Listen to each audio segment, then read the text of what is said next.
Hello and welcome to another League of Legends commentary. Basically what happened was my computer died on me over a long period of time, maybe 3 or 4 months, and was no longer able to make replays or stream or anything like that. So we had to take a little break from League of Legends and finally got a new computer, so that's pretty awesome. And it's able to do streaming and replays, so if you want to check out my streaming channel, you can head over to twitch.tv/free87. And I'll stream usually maybe around 5 times a week, so do it pretty often. And you can feel free to ask me any questions or any comments about the game, and I'm happy to answer them on stream. And I'm also going to start making more League of Legends replays now that my computer's physically capable of doing so. So definitely going to do some more of that. Okay, let's start talking about the game. So our team is pretty good. I like it. We've got a nice AoE comp with Fiddles, Nunu, and J4 Jarvan, and also Lux kind of is nice with that because she can land her ultimate, her laser beam, her E's, which are the AoE spell, and her snares very easily into our ulti comp. So I think we've got a really good team fighting team. And of course the Nunu Kate combo is really good because Blood Boil increases attack speed, and with her long range, giving her another 80 buff is really excellent. Alright, so for their team, I think they sort of understood what was going on to some extent, so they picked Shen. Shen is really good for split pushing, and we want to be team fighting, so their strat is to split push and not try to team fight us. And then they also have a nice pick of Brand and Jinx to poke us, and also Brand can wave clear really easily, so that should be able to deal with a split push. Okay, so a quick explanation of what our teams are trying to do here. As far as the jungle, I'm trying to get a Smiteless on blue, so clear that as quickly as possible. One problem with some of the more recent changes to the jungle is that you no longer get level 2 off of blue buff, so I think you might want to consider running an XP Ruin to speed this up. See, you can see how much longer it takes. Usually this blue buff is done around 7:06, but I didn't finish till 7:24. See, other differences between Fiddles and other junglers is that most junglers go straight from blue to red, and then try to do a gank. Or if there's nothing to gank, they clear up the rest of the jungle. Fiddles is a little different in that he is really useless at level 3. He needs to get level 4, so he gets 2 points into his drain and 1 into his fear. And he, as I was saying before, the reason he's useless is because at level, he doesn't have his fear usually at level 3, so he can't really gank. So that's usually my plan. Unfortunately, he is weak to counter jungling. I saw this getting lined up, and I was trying to flash over this wall, but I missed that. I think if I had flashed over the wall, I probably could have feared her. Unfortunately, that didn't happen. I was pressing the FD. I'm not exactly sure what happened. Maybe there's a lag spike. Anyway, I let myself get hit with Brand's things, so that was really bad of me. It's not a big deal in the sense that I can recover the HP, but the problem is that I can't really get this CS very well. So I was trying to bet my best to CS under the tower, but now I can't get these because I'm too low. Because he can definitely burst me down. And he knows that too, so he's just trying to zone me out from getting the goal there. Yep, so yeah, you saw he was trying to kill me there. And I was just trying to avoid that. So it's not a big deal as long as you don't die, and after you do that, you can just heal up straight up in the jungle. Another important thing to do in the jungle is make sure you time your buffs and or wards, and anything that you can really time is really good. So if you time your buffs, you can really optimize your jungle routes. Let's see, a third general strategy to really help you out with buffs is click on the creep. So like, if I was killing this, you click on the creep and then you hover over your smite to see how much damage is, and then you are able to easily time it. Alright, so she warded here. I was thinking about ganking bottom. I did think that she warded there, so that's why I was considering not ganking. And they don't see me because they're like being over aggressive, so here, let's just give you a vision of this fight. So I'm thinking about going on her, on Sona, but she dives too far. So I just make sure I get a couple autos on her, and then I go right after Sona as soon as we get the kill. The reason I didn't try to just go for Sona was because Jinx was diving really hard, so I knew that if I just walked up and feared her, then Jinx couldn't get the kill on Caitlyn. So that was the plan there. It worked rather well. Now, as soon as you get a successful gank off of a lane, you want to push that lane as quickly as possible. And the reason that you do that is, one, is you take off all the jungle pressure that the other team can have, because, like, as you can see, I'm pushing the lane, so V knows that she has to be bot to get all the CS. So that's one really big advantage. The second really big advantage is if the jungler doesn't come, or even if she does, you can deny CS onto the turret. So that's what I'm trying to do here. So yeah, so V's trying to fight me, and that's really good for me. Fiddles is a great duelist, so I get to put a bunch of damage on her, and then I don't take it doesn't matter if I take damage because I can just heal up in the jungle. Okay, so I pushed it into the turret. You can see it's starting to deny CS. CS is just creep score, so that's like golden XP. And by deny, I mean the turret kills the creeps, so the enemy champions won't get them. Alright, so I got back, and I go straight for Mobo Boots. I think Mobo Boots are very excellent on Fiddlesticks. And the next thing I'm going to do here is check my timer, so I know that the blue buff is going up at 7:24, so that's why I don't go straight to wolves. I was thinking about it, and I was like, oh wait, blue buff doesn't come up till 7:24, so I'll clear race, then clear blue, then clear wolves, and then go to blue. And that's a more optimal jump pattern. So I see that Brand is kind of overextending here, so I just go ahead and ulti in, and then I have to flash right away. And make sure you don't wait too long to flash with Fiddles. If I had waited, he could have flashed away also, and then I wouldn't have been able to fear him. And as I said before, remember to push in whenever you get a successful gank. So that's what we're doing here. And V's going to have to come here, and so top knows that he's safe, because V will have to come here to get this XP. And as you've seen here, we've already denied 3 XP. And we've drawn the jungle lane, so the other lanes know that they're safe. So that's the big advantage. And then, as I said before, I had the timer on this, so I knew that 7:24 blue is going to come up, so that's why I'm waiting there. It's really important to optimize your jungling, because the issue is that the jungle really gets punished if he waits in the lane too long. So you really want to avoid that. I've seen that a lot, even in pro play, that they spend a lot of time, trying to camp bot lane. Like they'll spend like a minute in this bush or something, and that's really inefficient. And one of the main reasons that Meteos, which is the best jungler in NA, is so good is because he doesn't do that. And I saw this coming.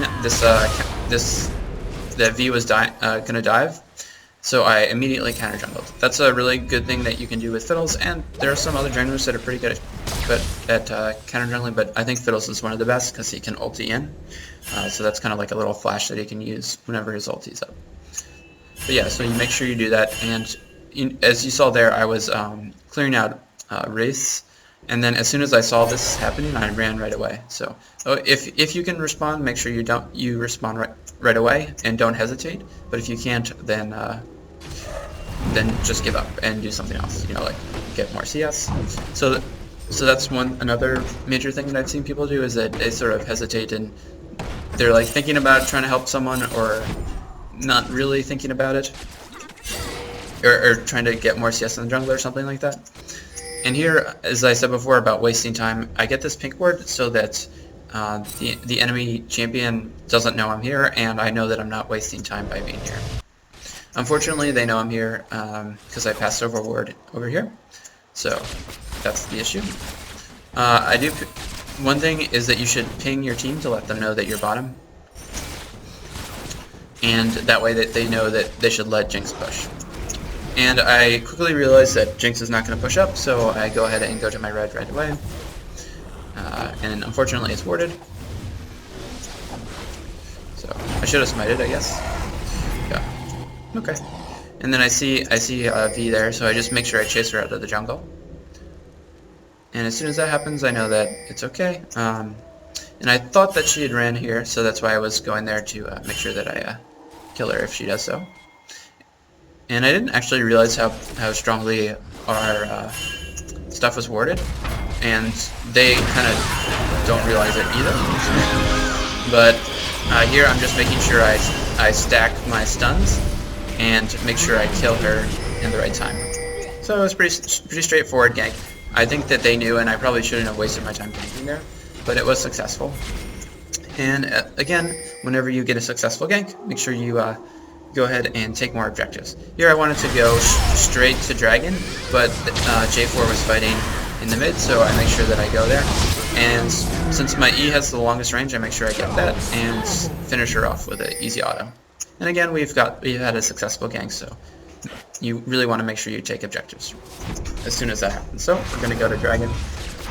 As I said before about the smite timer, you click on Dragon, you hover over your smite, and you calculate exactly how much damage you do, and smites do true damage, so you don't have to take into account armor or anything like that. And you also want to smite like about half a second beforehand, if you're under a lot of, like, so just get in a habit of doing that so it's a lot easier when you get under pressure. And the reason it's half a second, so like let's say I do 700 on the smite, the reason it's half a second is because you want to smite it about like 750 or something like that when you see it. And the reason is because it takes a little bit of time for your reflexes to recognize, oh, it's at 750 and now I need to smite. So that's why you do it about half a second beforehand if you want to get really good at smiting. And here, so again, with a wasting of time, I don't just want to camp, like live in this lane. I want to also get CS so that I can really be effective all game. So that's really what CS does. It makes you effective all game. If you don't get CS, you might win your lane pretty heavily just by getting a lot of kills, and kills are okay, but they're not nearly as effective as getting a lot of CS, so make sure you get CS. It's really good. Wins games. Alright, so if we have more wards, then I can set up counter ganks a lot easier. So that's one thing that you should consider as like a mid lane or a top lane, that if your jungler knows where the enemy jungler is, he can really easily counter them. And here I do prefer to gank top. But I was really close to mid and I was thinking that they would push up. Nice. Go team. Yeah, so I was doing wolves right there for a second, and then I see that J4 is still fighting. So I was going to go up there, but then I thought, well, there's no way that they're still going to fight. So yeah. And then we get an easy kill on... no, we didn't get the kill on J4. And here there's a ward there, and they see me, so I also missed flash there. So what I did wrong there was I should have waited till I got here so I could have flashed over the wall. Instead I like flashed about here. So always make sure you're being really conscious of your skills. One thing that you might see me do a lot is not use my drain, and that's just so I can stack up my CC on them. So by CC that means crowd control, so I have a fear, which is like a stun. It can last 3 seconds if they don't have any CC reduction, such as tenacity.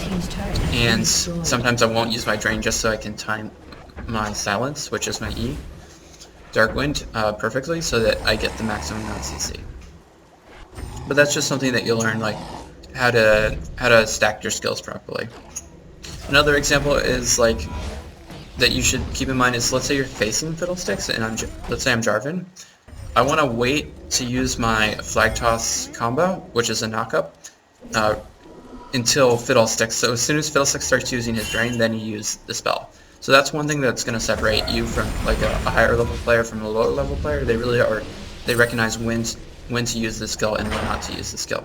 So sometimes players will just save their skill throughout the entire fight. Like I might save, if I'm facing a Zed, I might save my Q for the entire fight until he uses his ulti. So sometimes you might not use the skill at all, just because it so perfectly counters what the enemy player is doing.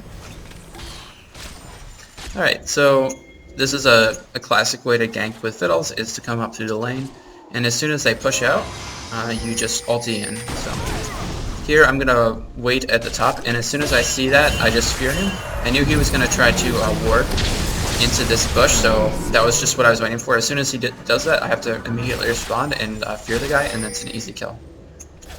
So I see what's going on here, and I ran up and feared him. This is a common way that people underestimate Fiddlesticks, is that they don't respect how long his sphere is and how easy it is for you to do it. And I was considering ulting over this wall, but they were too high and I was too low in health, and so I just didn't want to give him the blue buff. And I think that's a really good way to really get better at the game. I think that one of the biggest things that I had trouble with was being over-aggressive, and I've seen that in a lot of players. I think that if you're over-aggressive, you don't recognize... I think you do it for a couple of reasons, because it's exciting to like get kills and stuff like that, so I think that's one of the reasons why a lot of players are really over-aggressive. And the problem with that, though, is you don't really learn how to play the game. You spend a lot more time dead, so you don't really understand how to like make plays and stuff like that, and also like you don't do the safe play, which is really to like take this turret after you get the kill. So that's what really should have happened. And instead, like, people will dive like here instead of getting the turret, which is really the right way to think about the game and play the game. Right. So continuing trying to get CS, and that's something you should really be cognizant of the jungle, is that how hard it is to get CS, and whenever you can, you need to really try to do that.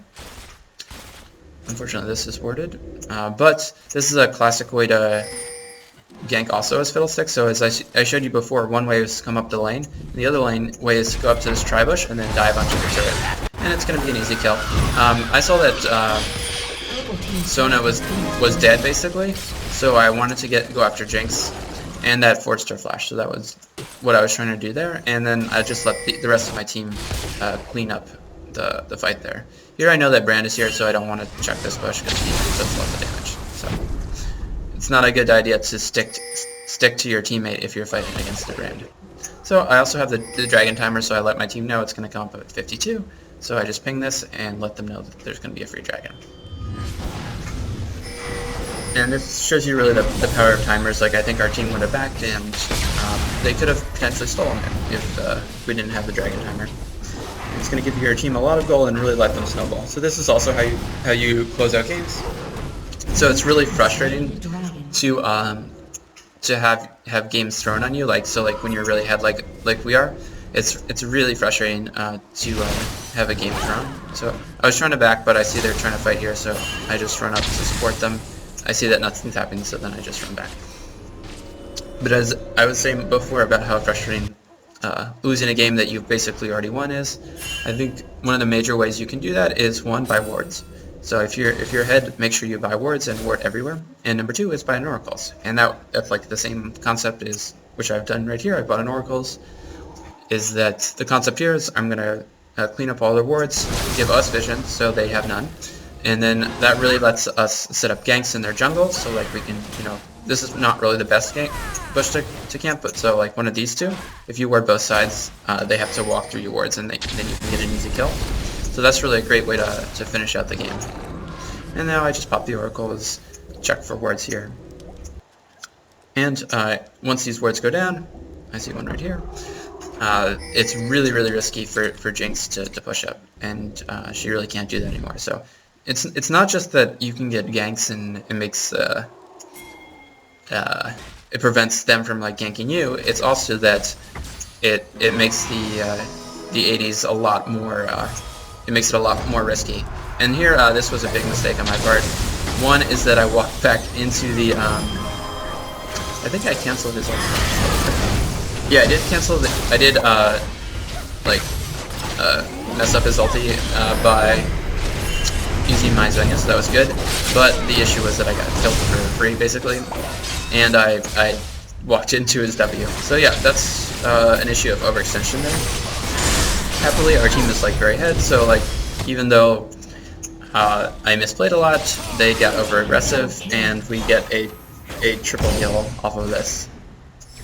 So, or actually a quadra kill. So yeah, sometimes the nice thing about being really far ahead is that you can do stupid things, and they actually turn out well. But yeah, so like, but that's, I think it's, a lot of players tend to get really sloppy also when they get ahead, is they think they can do whatever they want.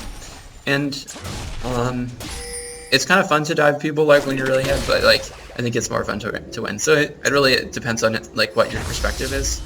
I think it's more fun to win than, to get a couple of extra kills.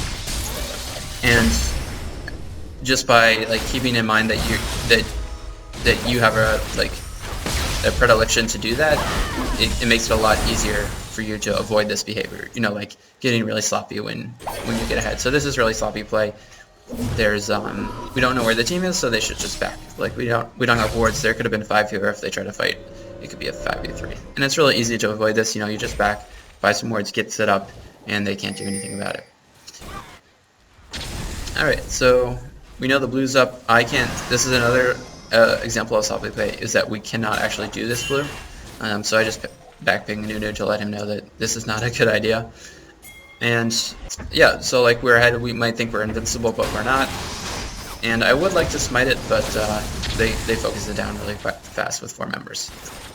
And this is what ward pressure does, is that, you know, they can't just send Brand here, they have to send everyone here because it's really scary for them to be there. I was thinking about trying to clear that ward, but I see what happens here, and I always make sure you take away vision from them, because it's really easy to cancel the vision with Fiddles. And here I just walk up, and I know that I can always Zhonya, so Zhonya, that's why Zhonya's is such a critical item with Fiddlesticks, is that you want to make sure that, because it lets you dive towers so effectively, or into the middle of the team. And we see Shen is bot. I think Lux should have gone bot ASAP. She doesn't need to be with us. Either Lux or maybe actually Jarvan's a little better because he's so low, and he can easily deal with Shen. So I think that was the better choice. If you see someone split pushing, and he's not super far ahead, always just send one person, and then the rest of the team gets the objective. That's how you deal with split pushing. And I'm just making sure that they can't run at us and, you know, get a nice 4v5 or 4v4 here with Jarvan and Low, so it's basically a 3v3. And everyone needs to run back, and Lux is doing a really good job here. If you're the enemy team, you want to make sure that we can't recall, so you just try to run at us and prevent us from recalling. And I split off to this side because I wanted to split up their team so that Jarvan could have a free recall. So he just runs back. Alright, so we've got an inhib, so it's really easy from here on out. We want to actually get top lane. Normally I would suggest to get bottom lane, because it makes getting Baron so much easier. So I see this happening. As soon as I see this happening, I just run over there as soon as I can, and I'm gonna try to fear this guy under the tower. So I fear him, use my silence right away, and then use my life drain. And I've still got my Zhonya, so I'm not particularly worried about fighting here. So they got over aggressive.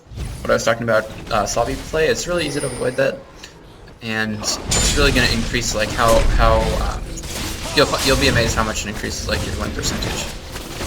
I think that thinking about things, how can I increase my win percentage, is a lot more reasonable way of thinking about how you can improve your play, because everything is like a probabilistic like sort of thing. So like getting more CS as an AD carry is not going to guarantee you a win, but it will increase how frequently you win. So just think of things, how can I increase my win percentage by a couple points? Then it'll be small things and they add up. So like buying rewards or buying oracles, getting the right builds, those are all things that are very straightforward things that you can do to increase your win percentage. Here I was just waiting for my death cap. I think that's okay. I think that possibly getting another oracles might have been better there, some more oracles and wards. But getting AP on flat, anything that gives you AP on Fiddles is super good, because Fiddles gets more AP, or gets more damage out of a single point of AP than any other mage in the game. He gets about 5.35 damage for every 1 AP he buys, basically. So like I'm saying, by 5.35, that's across all of his spells. So that is a lot more than any other mage in the game. That's why you don't even really need to get cooldown reduction on Fiddlesticks. I've never seen anyone get cooldown reduction on Fiddlesticks unless they're playing support. Alright, so the nice thing to do about Fiddles is that once you get ahead, you can dive turrets. See Brand here. So there I just split up. When you're facing a Brand, you want to split your team up whenever he ults.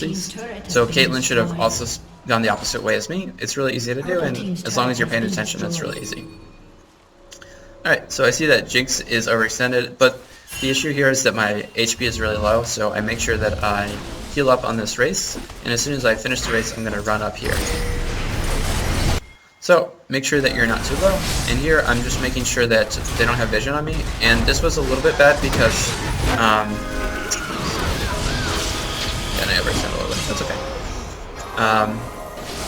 is that I let them have vision. But yeah, so about the overextension, I think I do that a lot more on tanks, in that, like, Bruiser, like, when I played Zen a lot, I overextended, and what I should have done there was realize that their team was super split, and all we needed to do was focus down the V, and it would have been a free kill, basically, and then you can win the rest of the fight. So don't think that just because you're the Bruiser, you need to dive all the way into the team.